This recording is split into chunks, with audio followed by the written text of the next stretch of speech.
welcome to Too Fast, Too Forever. There's all kinds of family. We chose this one. This is episode 352, Fast 5, Lap 14. I'm Joey Lewandowski.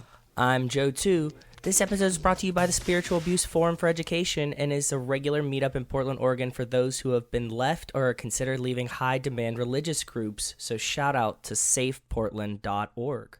Well, shout out to Safe Portland. I figure I know why they're the sponsor tonight. I got that one. Unlike the Andre the Giant Princess Bride one that still took me the entire episode to figure out and still didn't get there. Yep. I got that as a sponsor right away. But welcome to Too Fast, Too Forever with us tonight once again, all lap long. So this is exciting, Joe. We very rarely had someone talk about a Fast and Furious movie more than once. And Amen. Returning from a very early lap to talk about Fast 5, we have Walt, Hickey, and then returning just to the show in general, of course, all lap long.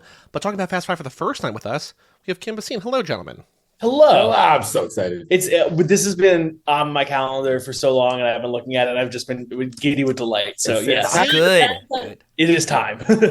I'm trying to think if I don't know that we've ever had someone back on to talk about a Fast and Furious. Walt, you might be setting new ground here. This is incredible. This was already destined to be a legendary recording, and only now historic as well. So. Well, welcome. Before we get any further, we were just talking about it before we started recording. You couldn't spill the beans last time, but now it's live. Tell us about Sherwood News. Is that it? We'll take that. Sherwood News. I am the executive editor of Sherwood News. It is a business news website that is coming to you now live at sherwood.news. If you check it out, it's a very good-looking website. We're very proud of it. We've got a lot of really cool features coming out.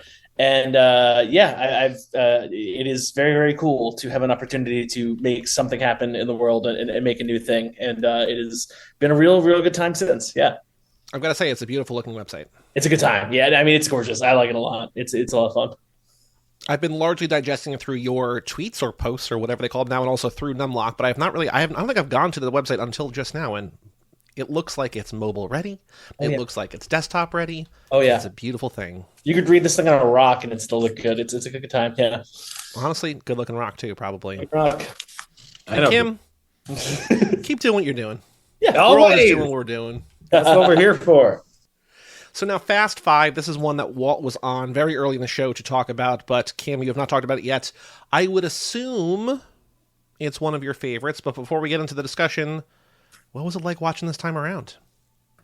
I mean, it was a delight. I don't know. I feel like this movie really, more than any other movie in this franchise, feels kind of like home. It genuinely feels like a classic. You know, it really feels like just a stone cold, like this will be taught in film school. This will be like, you know, it is just a good flick, you know? I still get hype over this movie. Like, yeah, I've definitely seen this more than the other ones, and perhaps more than them combined. Yeah, like really? It's somewhere around that. Like maybe if you subtract the first one, right? Yeah. Then I think 2 through and maybe Tokyo Drift. If you remove those two, I've definitely seen this more than 6, 7, 8, 9, 10 Hobbs and Shaw combined. Like there's something about this that just keeps it. If it's on in any situation, I have to see it through. It's always on. It's always on somewhere. It's always on somewhere. Let's dive right in with that most 80s moment. I feel like I will lay the groundwork here. I think this movie is somewhat more timeless in a way than other movies. I found it harder to find something most 80s about this. I don't know if that's true for you guys too. I have one that I don't love, but I will wait. Walt, Kim, either of you want to go first? Most 80s moment in Fast 5? Yeah, I think that the loose cannon element of Dwayne Johnson's cop character, basically like an American who is armed and in a different country and is behaving just however the hell he wants, feels very, very 80s. I had that feeling too. Yeah, that was definitely a note that I had. I'm with you, Walt, for sure. Post like World Police World, I think like it is like it's a bit of a throwback in a charming way. So mine is also Dwayne Johnson based. It's his catchphrases in this particular film. Okay.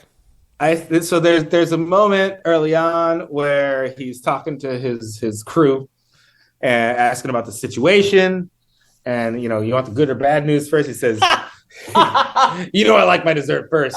Mhm. And then he gets to the end of it and he says, give me the damn veggies. And I'm like, that's an 80s action hero. It's so funny. It's an Yes. 80s action hero being campy and stupid. Yeah. But we're like, yeah, give me the damn veggies, bro. Joe, do you have a pick? Yeah, I have a couple that I would like to shout out. Do you but guys agree though that it was it harder or was it not as hard? It's am I- harder. way It's harder. This Yeah. one's iron. Way harder. I agree. Okay. This is very, very hard. Giselle referencing the Han smokes unfiltered cigarettes is very 80s. Okay. Wow. That's impressive. Yeah. And I think Reyes in general just feels very 80s. Yes. Just like the whole character of Reyes, I think is very 80s. But my most 80s pick for this film is being in a place that is very hot without air conditioning and how glisteningly sweaty they all are the whole time. I think that is something that, like, air conditioning has been invented. We should use it. And I think that's my most 80s pick for this movie. Just like the sheen of sweat on all of them. Can we talk about this a little bit more? Yeah. Because I don't think Dwayne Johnson was a professional wrestler for Yes. decades. Right? No. Really? But What?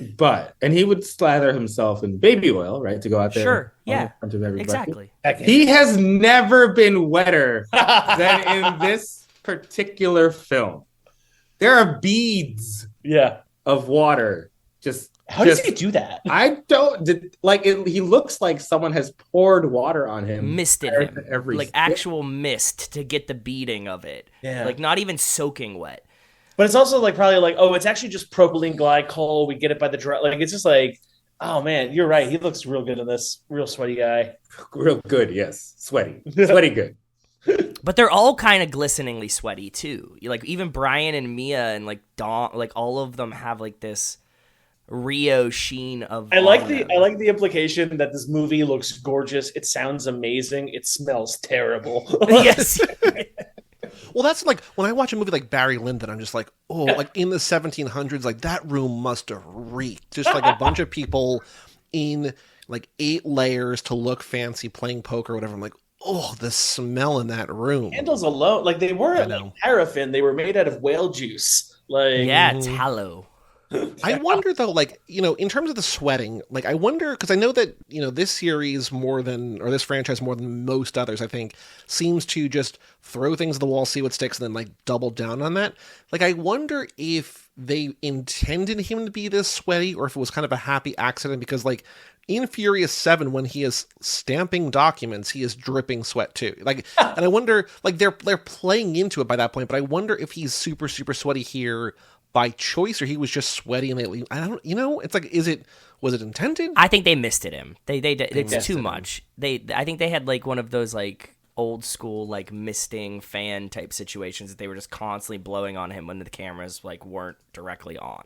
It's That's always a great lot when of mist, you look man. at the movie and like you watch the credits all the way through, and they get into the part of the credits where it's like, oh, I guess that is a job. Where it's just like the assistant to Mr. Johnson, and then the assistant to Mr. And like you can tell that that's just like they couldn't just say sweatmonger. They have to say the assistant to Mr. Johnson. Like, Yeah, that's probably true. I Chief agree. Mister. yeah, Yeah. Like Mister. Rock Mister slop. what? Bro, not the rock slopper. you heard what I said. The rock slopper. Ugh. My pick for the most 80s, and I don't know that this is necessarily 80s, I think it's probably all the time, but it felt like political corruption and police on the take. I think that kind of leans into Kim's a little bit, where it's just like there's 80s action movies where there's catchphrases, but also just like there's a crooked cop in this town, or like Them storing the money in the cop's vault. I agree. That was almost going to be one of mine too. and it just feels like thematically, even though this is like firmly, I think a reason this movie works well is because it doesn't feel like tied to any particular year. But I feel like that in particular, just like, oh, this feels like an archetypal 80s, like we got to take down people who like are maybe high on cocaine and ruling with an iron fist, and people are scared of them. But even that, I don't feel like super great about that. I'm just like, I don't have a better answer than that. So, who knows? Works for me. Works for me. Now, do you guys is there anything about this movie this time around? I know, Kim, you said you have seen it more than any other movie in the franchise. Is there anything this time around that you noticed that you never noticed before? Like I feel like I was particularly impressed at the structure of the opening. I mean the the train heist. Yeah. Right? I was watching it and I was like, whoa, this is better. I guess I'm just analyzing it more. And like you kind of forget what it takes to even plan that kind of story on something like this. And it reminds you that for a lot of these set pieces, like it takes them sometimes several, literally years to develop that idea, and to see it like come together that way was amazing. And that one has like a lot of moving parts too. Like you have to have the truck on the outside and the train and them inside and like jumping off the bridge. Like you're right. Like we think of it as one set piece, but there's so many different little notes they have to hit as they're doing it. It's crazy to think that they put this together. And that's the first set, like not even the big set piece. You know what I mean? I think that this movie might have the two best set pieces in the entire franchise. Really? Like, I think that train heist is truly something. And obviously, I think that, like, I really just can't get past the Brazil. Like, it is, like, the best and, like, most swashbuckling fun that this movie franchise has. Swashbuckling. That favela chase made, like, I think it's GQ's list of most important action scenes of the... It did. That's right. Yeah.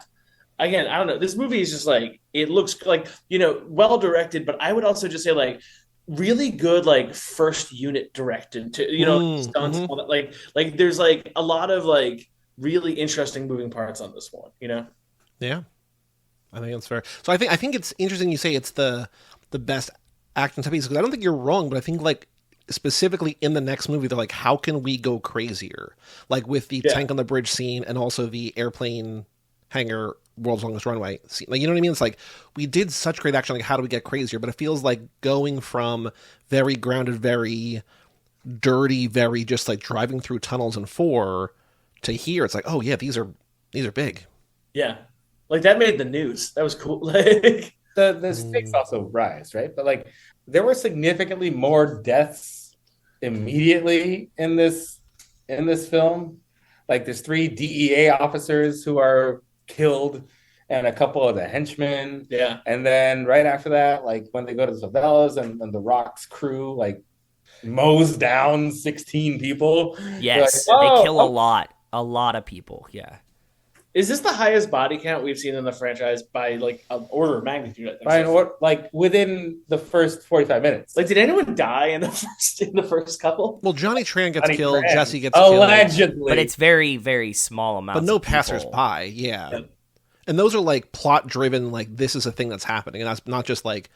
It was really funny in the first. Those Toretto boys are up to some action again. Where it's just like you see the bus take the most fatal possible tumble that it can, and then you can tell they take great pains to be like, and miraculously, all 23 inmates were recovered, and it's just like, okay, so we're gonna go for a PG-13, and it's like, no, Dwayne "The Rock" Johnson is gonna execute someone on a bridge, and you're gonna root for it. I know. We were laughing. It's still PG-13 though. Yeah, we were laughing in Fast 10 that they do like the whole bomb scene through Rome, and they have like a news thing that's like, and no civilians were injured at all. Like right after that, and we're like, yeah, sure.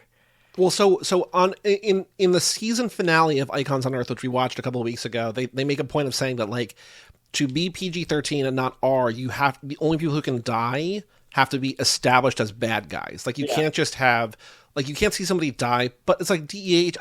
This movie does kind of blur the lines a little bit, but I don't know. It is like I don't want to talk about the future too much because I very enjoy staying grounded in each film. But this is the first time I've seen this film since seeing Fast 10, and like just like I want to talk about this. Momoa just like giggling next to everyone in the passenger seat in these scenes was kind of like he's just off frame. I promise. Like the camera just left him out a little bit. I did like some investigative work and rewinding and pausing because from what I thought I remembered that Momoa was the passenger in the Reyes car. Yeah.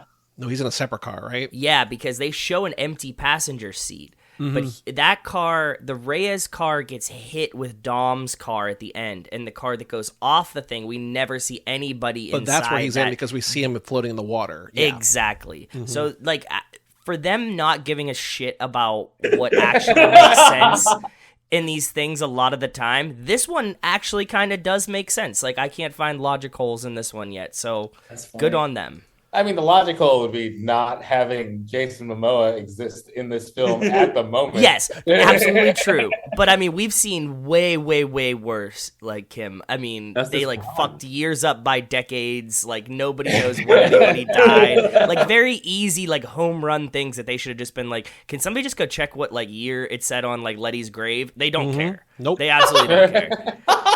And that's something that, like, you know, we've said over and over again. Like, I think we haven't said it as much about this as we have about the Han thing, but for a franchise that completely rewrites its own history as often as it does, they somehow don't screw that up too bad. It's like Joe's saying, other stuff they're not good at, but like that stuff, like actually like figuring out where people could have been when you thought they were somewhere else or didn't know they existed or whatever. Yeah, but like they figured out a way to do that. Right? It's very comic booky. It's so comic booky. It's very like, and like, so I love ongoing universes that they have to make constant adjustments to their own history. Like comic books are this, where like they're going to be like, well, what about this issue in like issue 4? So it's like I was a Skrull or something like that, right? Like they always back to.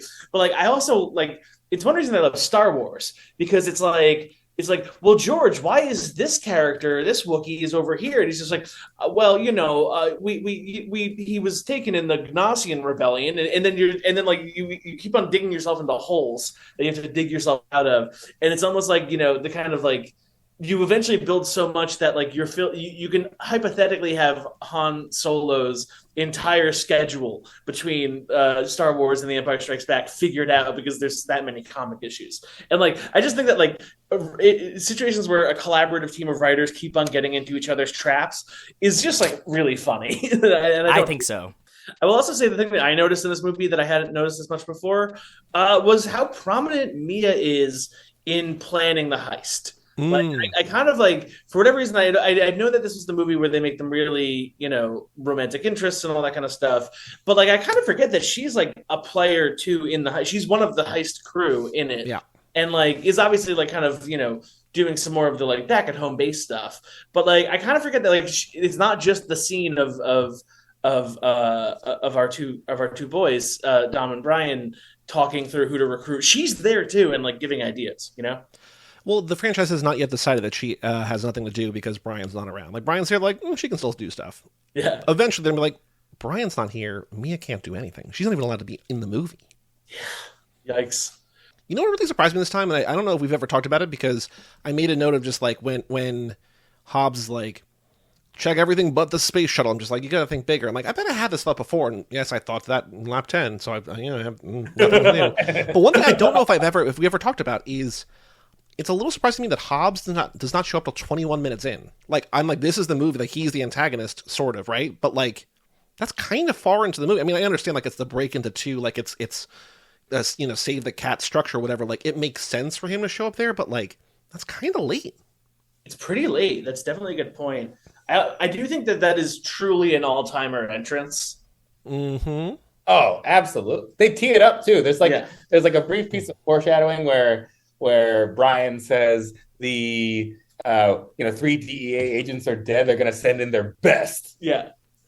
And then cut to Dwayne Johnson. I am so worried about what your wrestling moment's going to be this week. Anyway. I want to say, because of that, I want to save that a little bit.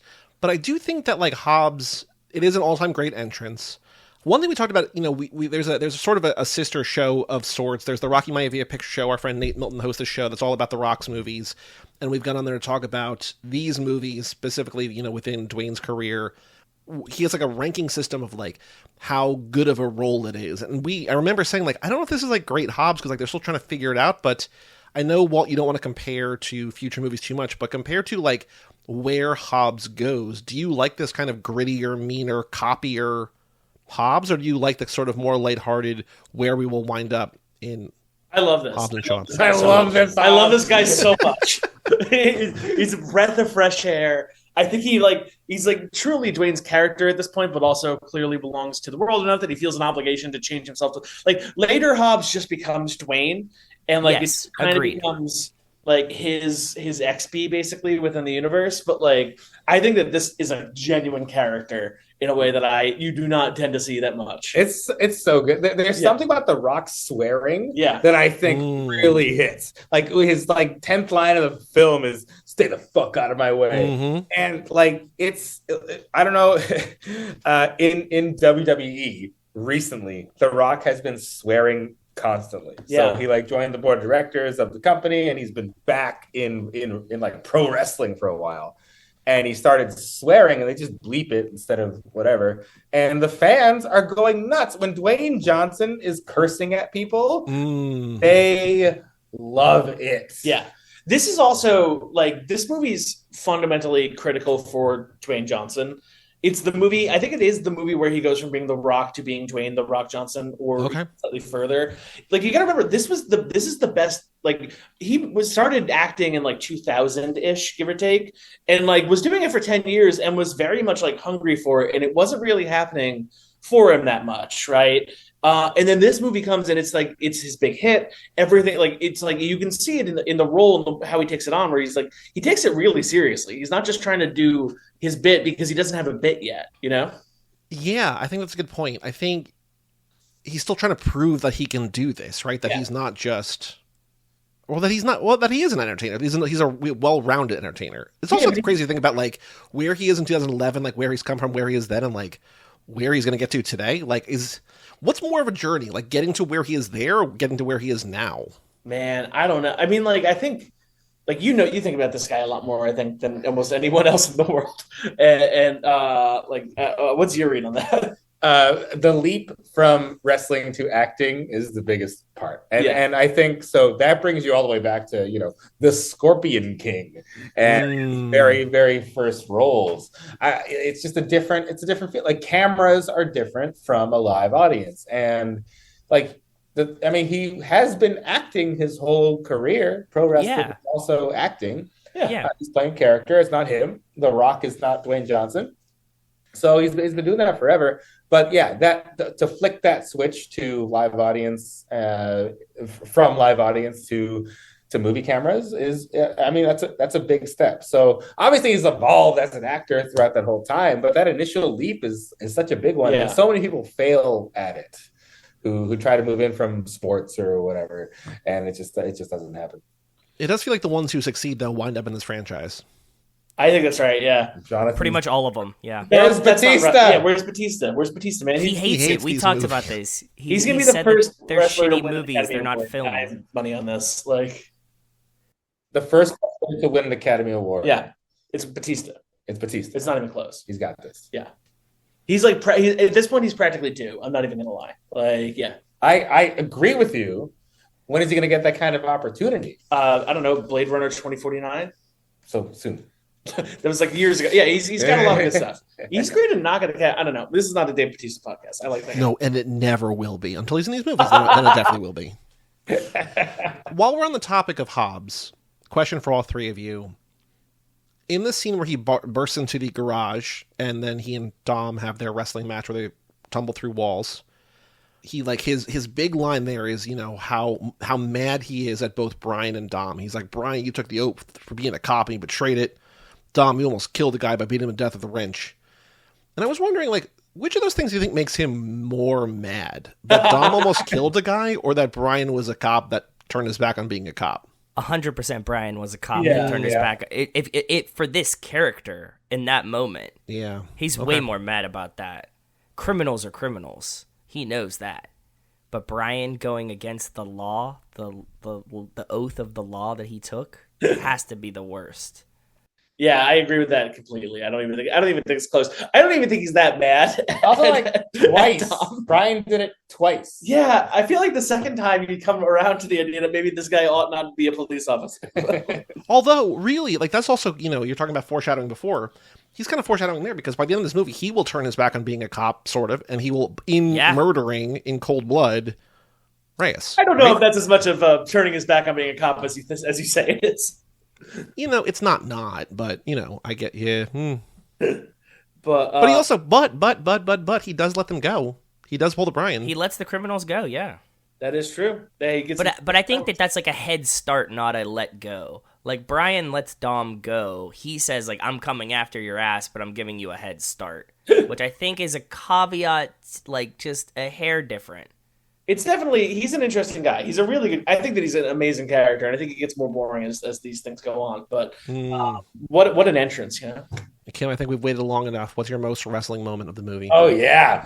Okay, well, my most wrestling moment has nothing to do with Dwayne "The Rock" Johnson. That can't be right. Really? It can be right. God damn it. So I think it's when everyone is introduced in that scene where they come together and they're building up their crew and they arrive at the hideout. So this is the formation of what we call in the wrestling business a stable. God damn it. It's the creation of a stable of wrestlers who come together damn it to as a group to then take on the world. Right? Yep. So he says, we're going to need a team. We have a chameleon, a fast talker. There's a guy who's good with circuits. We need someone who can punch through walls. Someone who's good with utilities and weapons. And then finally, what else? Is it two precision drivers? Two precision drivers. You have we got those. People with different kinds of abilities. So it's nice and well balanced to create the stable. So, I don't know if anyone here has seen Bash at the Beach 1996. Why would anyone here have seen Bash at the Beach 1996? Because that's when Hulk Hogan started the New World Order, the NWO. God damn it. And then over time, they add more and more wrestlers to the stable. Including Mike Tyson. Yes. Michael Tyson? Michael was in the NWO for Las a minute. Vegas impresario? Yes, of course. That's the guy. He's fighting Jake Paul soon. It's gonna be real weird. I think that's good. I think that's a disaster. Anyway, go on.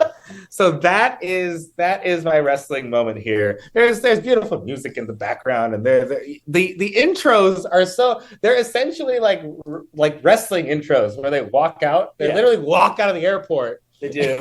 They do that. It's beautiful. The only thing it's missing is some terrible new metal playing in the background. That's what we need. That's what they need. We need Ballada Bob and Kid Rock play. The worst God music to walk out to, as every wrestler has just the most abysmal music. There's some good ones, but there's a lot of misses in wrestling intro music. I agree. But there's some that hit, like some of them. Very few. I do want to point out that there's something that this movie did that, like, just for whatever reason, like, tickled me in a way that I have decided that I need to form knowledge to do the same thing, which is like, so there's like two things that I like wrote down that was just like, man, that's a really cool thing, where like Ryan's just like, 49 kilos, that's 1,020,000, and just like kind of knowing that off the dome, that's like, yeah, that's dope. I would like to know that information too. I would like to size you went the one weight conversion that that you're like, okay, like 1 kilo is 30 grand. So like you just do the quick math after that. And then there's a line, and it's from Tej, and I'm going to read it. It's like 10 by 14, fitted with 18-inch thick steel reinforced concrete walls with an insulated copper core to protect against thermal lamps, a Class 3 electronic lock with a Surefire Griffin retumbler, and a biometric palm scanner, 10 tons of top-of-the-line security. And I just think, like, that, like, you have like nerds in movies who can do that with like guns. You have nerds in movies who can do that with cars, right? They're like a fuel injection, and like that's a very common type of thing. But like being a weird nerd about safes is one of the funniest and almost awful. I was just like Don Cheadle. Yeah, I mean Ocean's 100%, 100, like just a vague, sexy admiration for safes. I might get into that. That might become a thing. I might become a safe guy. I don't know. So can I ask you a question about that? Yeah, so we've been talking about leveling up, right? Yes. In a very Dungeons and Dragons Ooh. way. Tej's level up in this one is intelligence, right? Yeah, it takes obviously. Dom's level up in this one, I think, is strength. Yes. Roman's level up for sure every single time is charisma. Yeah, I would actually say that Dom and Brian are both leveling up in con, just because they do survive driving off a like 50-foot plunge into water and they do not get scratched. Ooh. Like, oh, that's good. They're kind of becoming superheroes in this one, so I think that they're like up in their armor class. They're taking some points in con. They're getting sturdier. They can take harder hits than they could in a few movies. Of course. Go on. I interrupted rudely. No, that is a plunge. Yeah. No, but yeah. So on the D&D side, Yeah. What progressed in this particular movie? Oh, in this film, do you want me to go into my D&D moment of the film, or just want because I think in Yes, this one, please. So this movie is amazing for every reason, and Kim can speak to this, but I literally converted its plot into a Dungeons and Dragons one-off during a pandemic heist theme series of one-offs. He did very literally do that. Yes. It's just we played the game. It was 6 people. It was amazing. It's really good. It's so good. And here's the thing in this that I like. So this movie introduces, for I believe the first time, the DM NPC. The DM NPC is a fixture of any Dungeons and Dragons game. Mm-hmm. It is the dungeon master's favorite character to play, who will oftentimes start tagging along as a sidekick or what have you. Often on a D&D podcast, these things will be the fan favorites. You can think of things like, I don't know, Angus McDowell in the Adventure Zone, or just anyone that you can clearly see the DM kind of light up when they get to play it. And what was your Fast Five one? It's absolutely Hobbs. It's absolutely, because basically a good DM NPC is a fun character to play, but also is gives the DM a chance to kind of play someone on the crew. And the exact moment that person flips on is oftentimes somewhat organic. And in this movie, it's very clearly it's just oh, this is a fun character I'd like to play with. I'd like to kind of get him into the plot a little bit. You do have that kind of crew diversification thing where everybody's kind of classing into a different thing. That is definitely a thing that you highlighted with the wrestling stuff. But the big thing is that the DM NPC shows up, and it's clear that even though he's bad, and even though he's kind of against the crew, everybody's having a lot of fun with him, and as a result, he's going to stick around forever.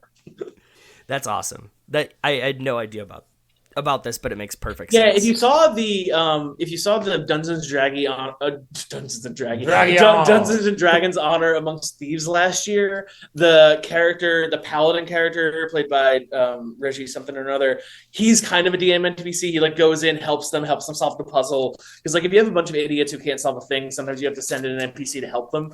And so Yes. That character is very much kind of riffing on this idea of the dungeon master might just have a character that helps you sometimes because you're too stupid to solve the dungeon, and that's Dwayne. I do feel so this happens in D&D as well. The protagonist NPCs, or ones that become it, I get sad when the foot soldiers die in a war movie. Sure. And when the Rock's companions all get murdered in the middle of this, I'm oh, yeah, we never even got. They're just no. Do you think it's weird though, because he comes in talking about how much competence matters to him? He wants Elena because she's the one not crooked cop, and these two dummies he's got can't even recognize that there's an aftermarket CD player radio in this classic car. I know that maybe he didn't get to pick his crew, maybe those crew just came with him, but it feels like they are not at the level to which you would expect people rolling with Lucas Rebecca Hobbs to be. They did put the car back together, so they have some technical abilities. Yeah. But apparently their powers of deduction and analytical brain. So you're saying they're not cops, they're just gearheads. They're just gearheads. They're technicians, they're techs. And they might be good with weapons. I mean, even though they just die, but I still feel bad because they die. As we all know, you are good at weapons and utilities, the two things that go together. So they are clearly utilities and weapons.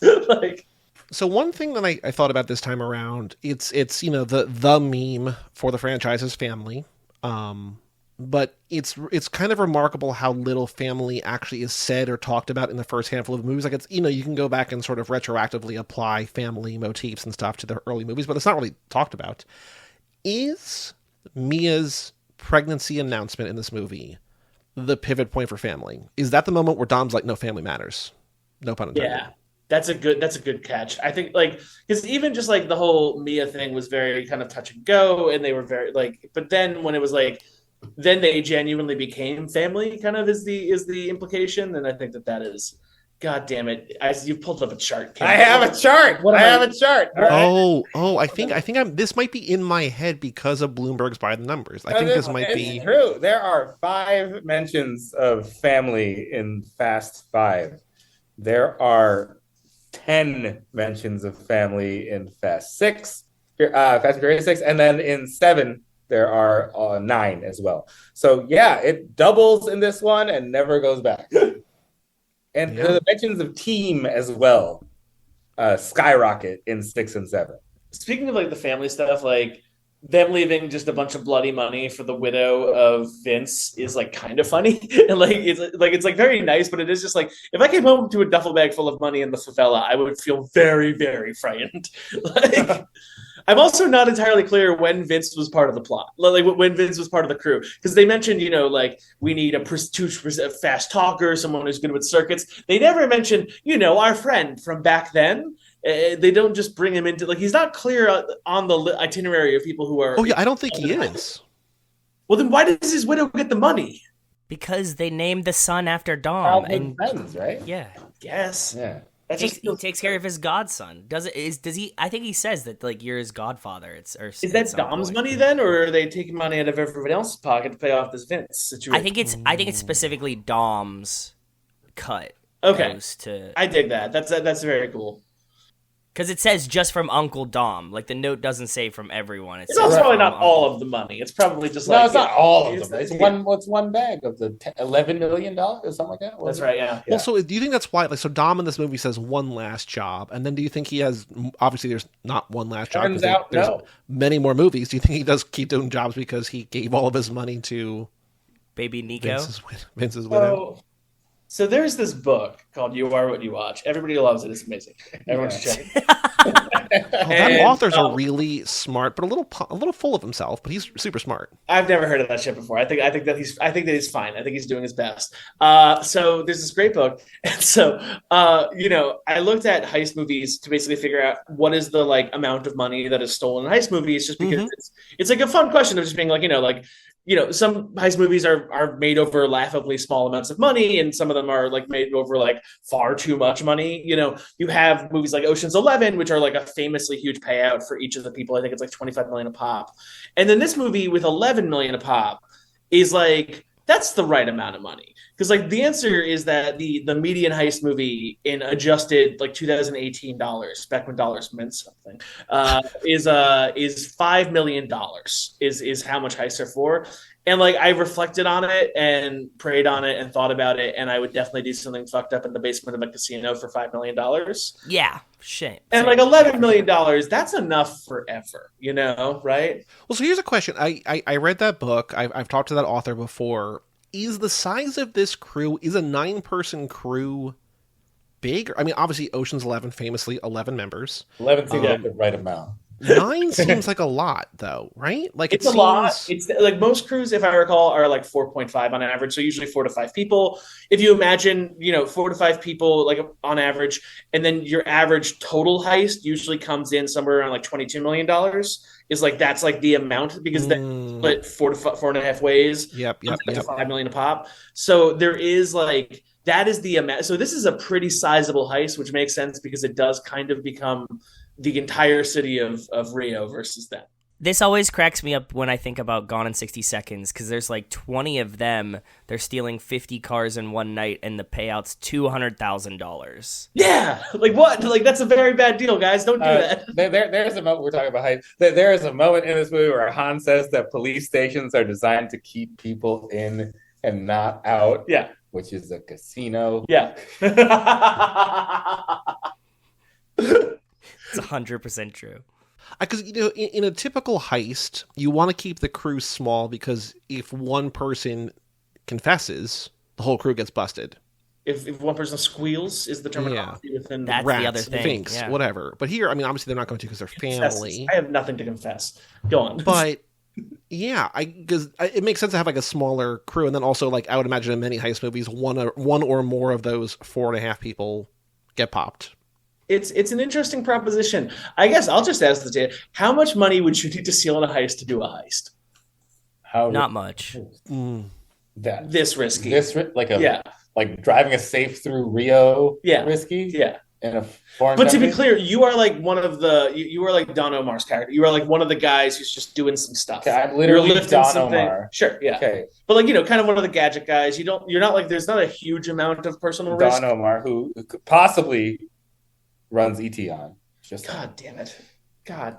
That would be a good use of the money. Anyway, go on.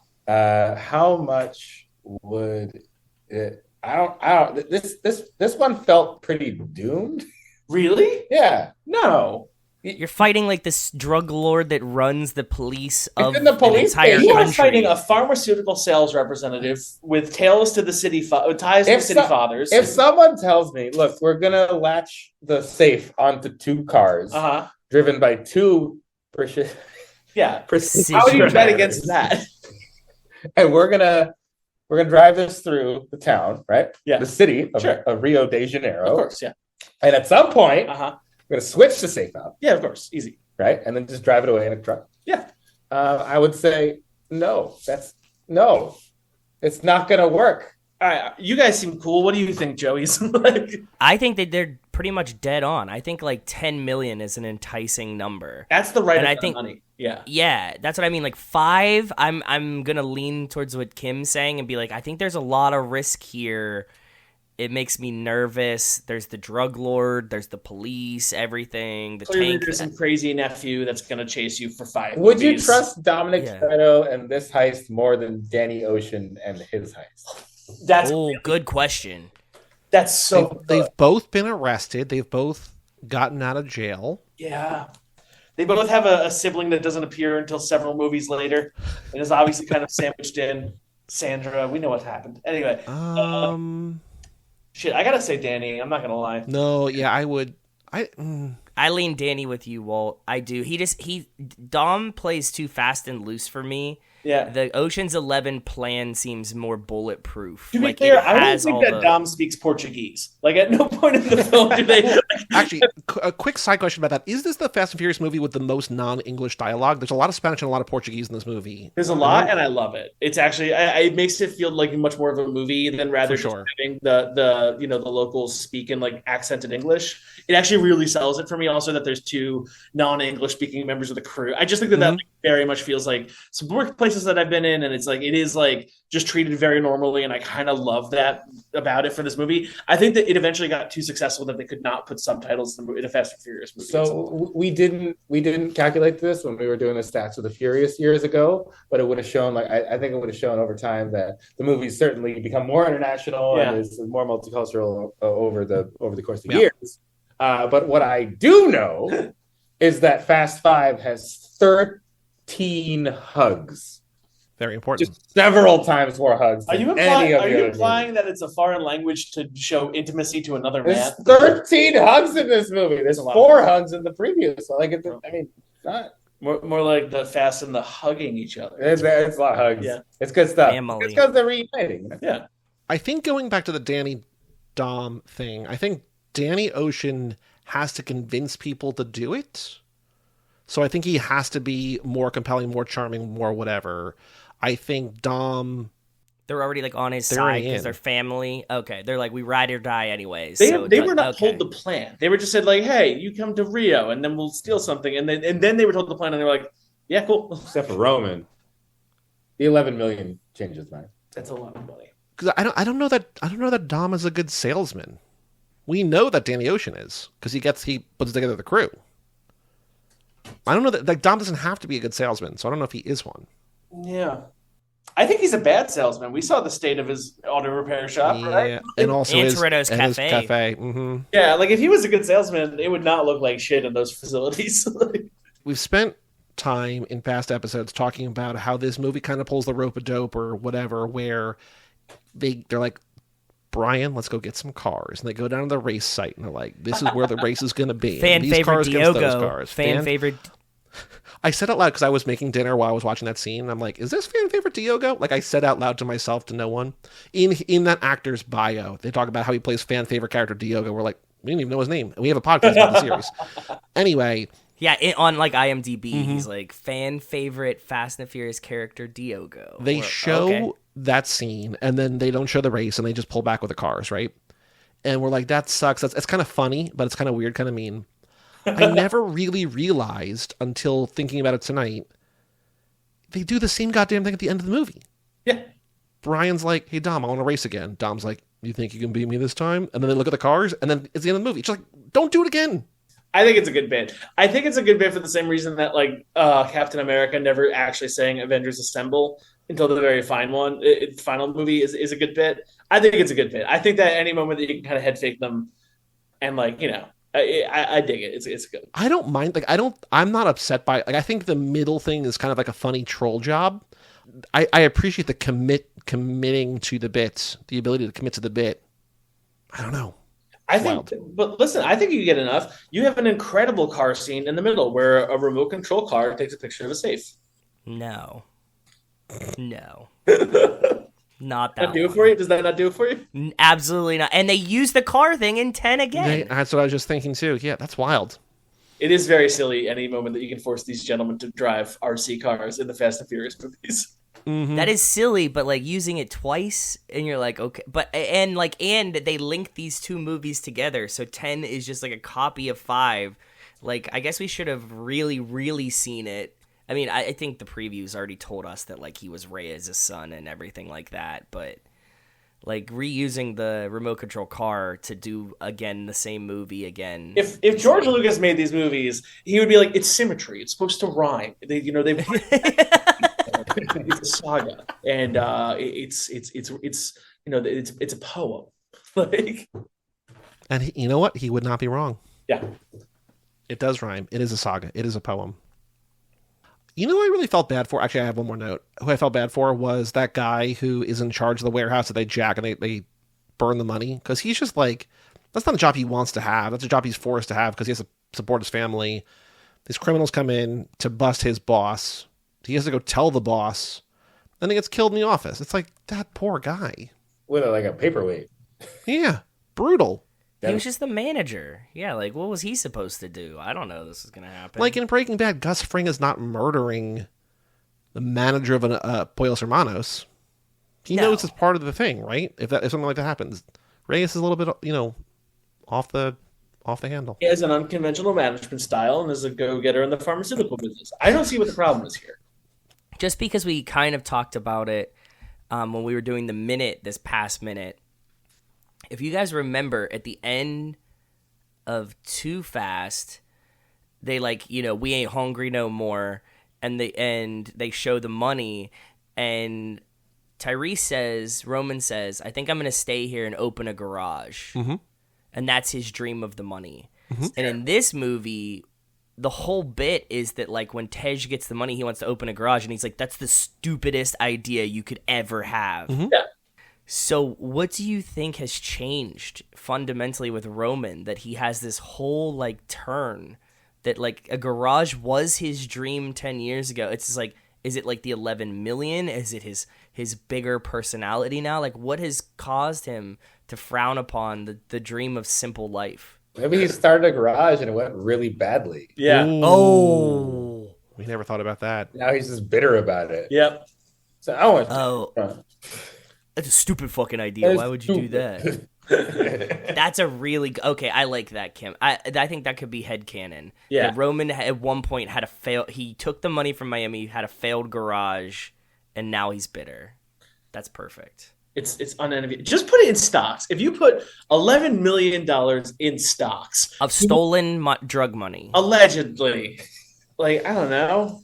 I don't think you can kind of wash that through the. What if you? So Dwayne said that we have 24 hours to get away. In the 24 hours where crime is legal, you should just deposit that in Bank of America. I'm being honest. Like, this seems like I'm not. Hey guys, why are you looking at me like I'm crazy? This is a good plan.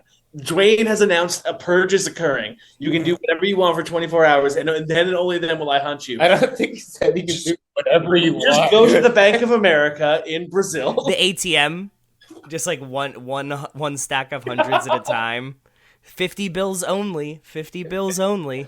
Well, the issue here is that all these people already always do whatever they want to do. Like they're every day for these people is the purge.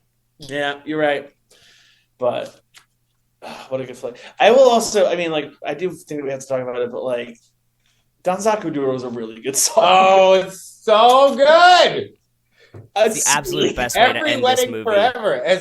Like summer's coming up, Yeah. guys. Has everyone prepared your Danza Kuduro dance for the Remind me, upcoming wedding? are you doing Spanish or Portuguese? Because I think I was going to learn the Portuguese, right? That's bad. Yeah, okay, cool.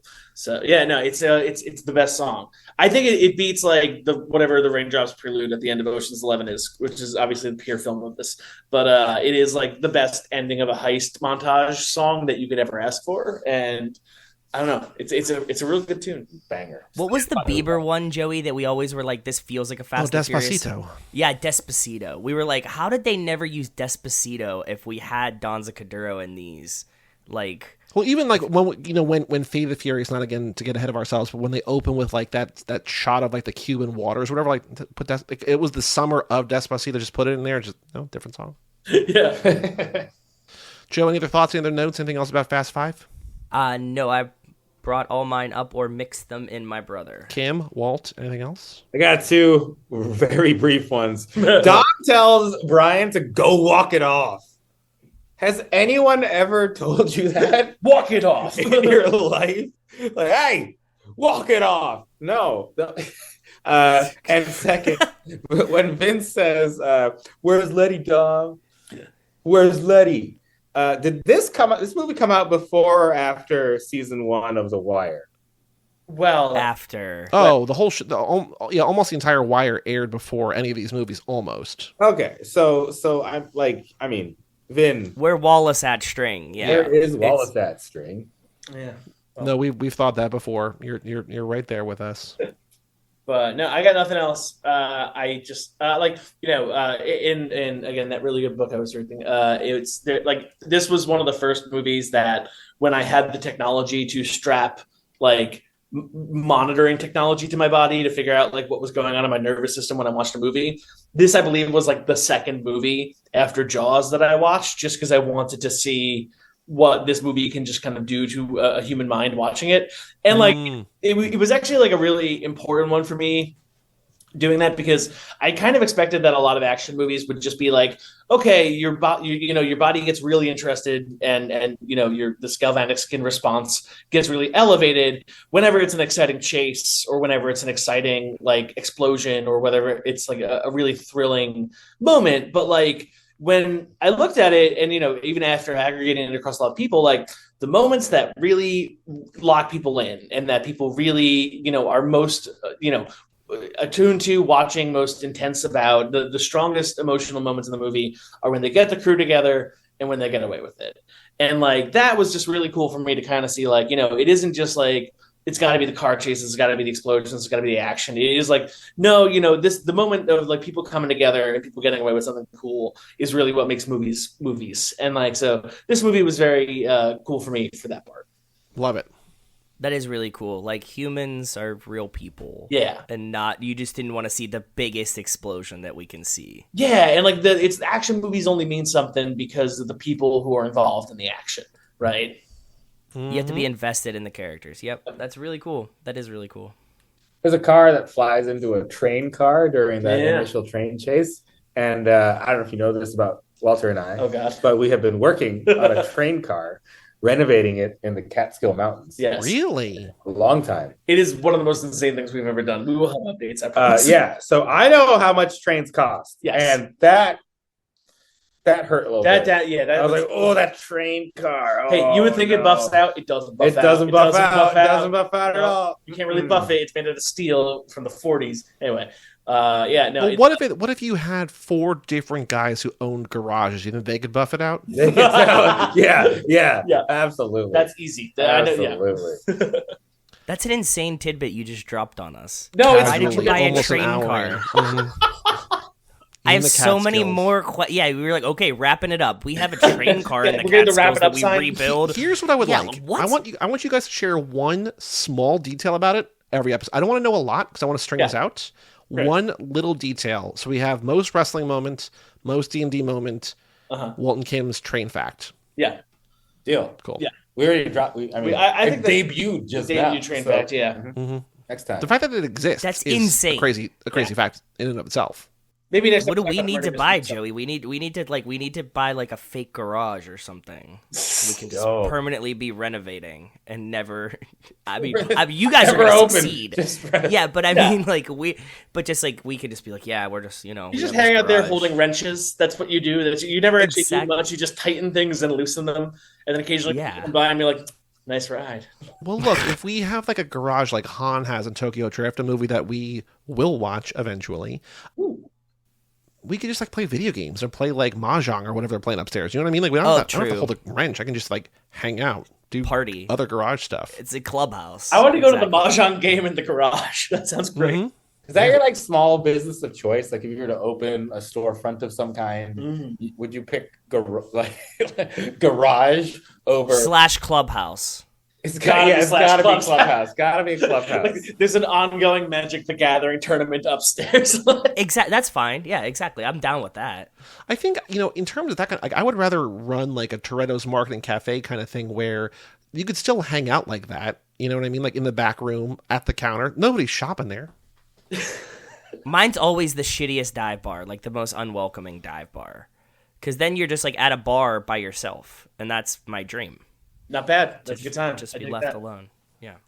All right, what we have to do now is this ain't no 10-second race, a.k.a. boy, do we have a podcast for you. Boy, do we have a podcast for you. Come and check out our show. Yeah, yeah.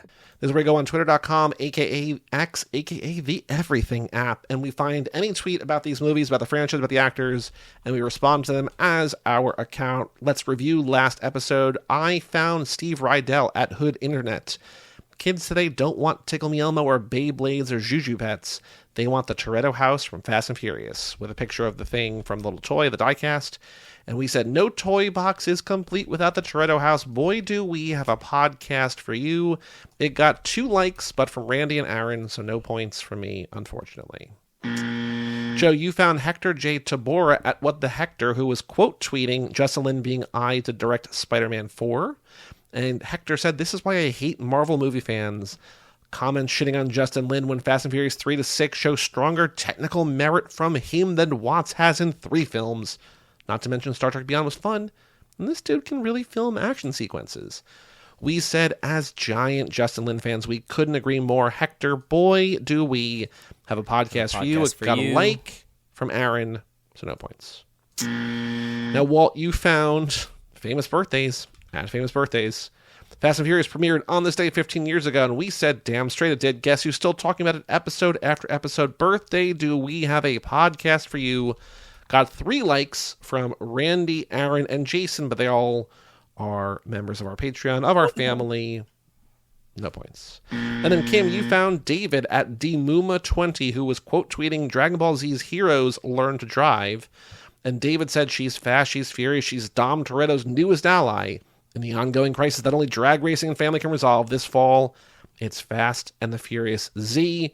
And we said, can't wait for Z Fast, Z Furious. Boy, do we have a podcast for you. Got 1 like from Aaron.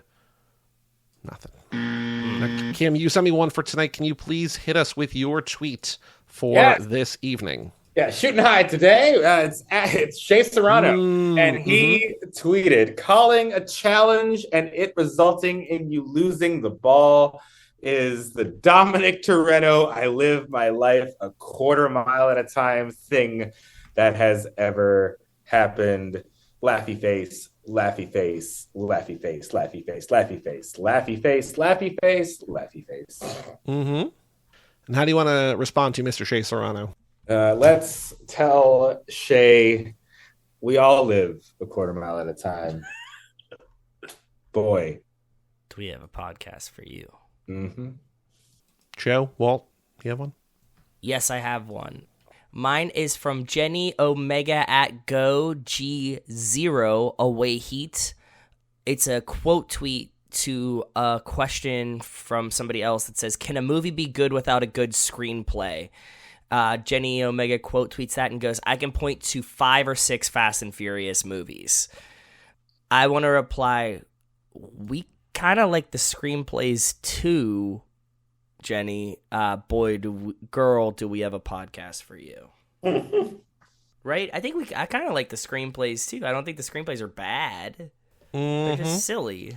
Yeah. Jenny also links to her Letterboxd in her bio, and 2 of her top 4 we've covered. We covered Paris, Texas, and Heat. Also Twin Peaks, Fire Walk with Me, and Breathless. So Jenny gets Nice. Okay. Walt, can you please hit us with yours? Yes. This is from Video Drew. Godzilla Kong is Fast 5 to the point where I'm pretty sure the stand-up lizard and King Kong were contractually obligated to share an equal number of punches without either one winning, and in the process fuck up Rio de Janeiro so bad that the laws of physics cease to exist. Walt, that was my tweet. Oh, God damn it. Oh, he got you. We've never gotten swiped before, I don't think. Wow. That was a first for that, too. Because I searched Fast 5 and I'm like, this is a really good tweet. Walt, how do you want to respond to Drew Grant? How do you want to respond to I think the way to do it is we could not agree more. Boy, have we got a podcast for you. I was thinking, we could not agree more, but also like I want a Godzilla crossover now, like Family X Godzilla. Godzilla X Family. I would say... Well, that's just confusing if you say X because of Fast X in the titles and all that fuckery. You got Godzilla Too Furious. I think Two King, Two Kong. I think we could not agree more. The only possible rival to Dom Toretto in the next film has to be Godzilla. Tokyo Drift. Damn it, that's good.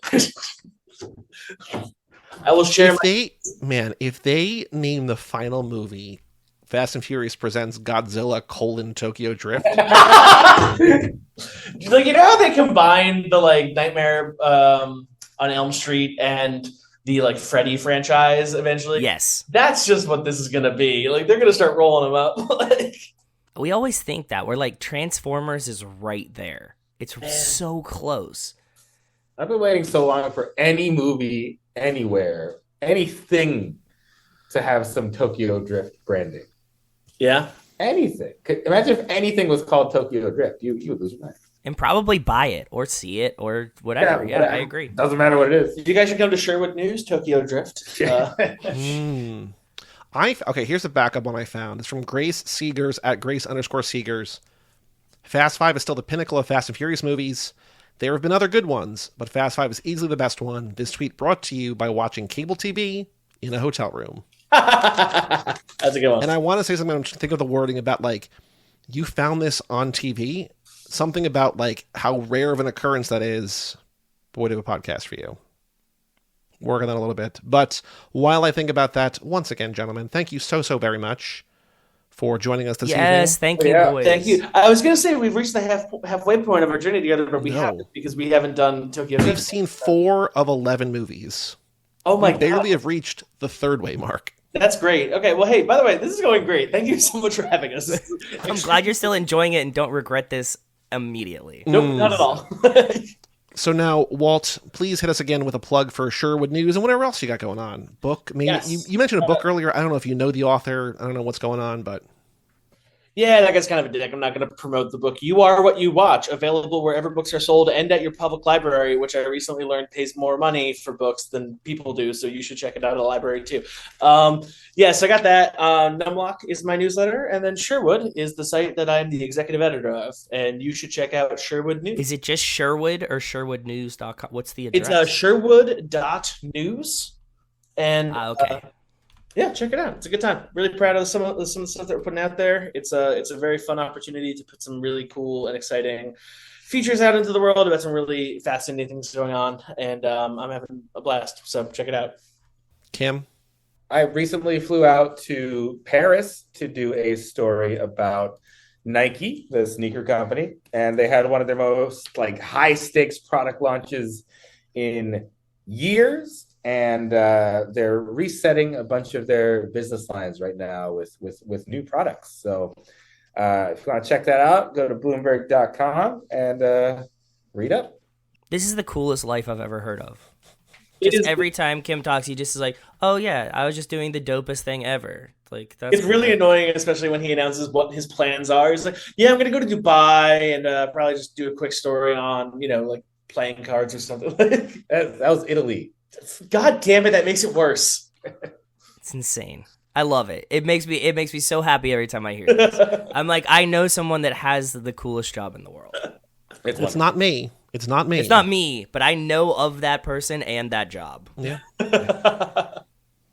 Well, thank you both once again. Joe, our next episode on the main feed is The Never Ending Story, which I've never actually seen before.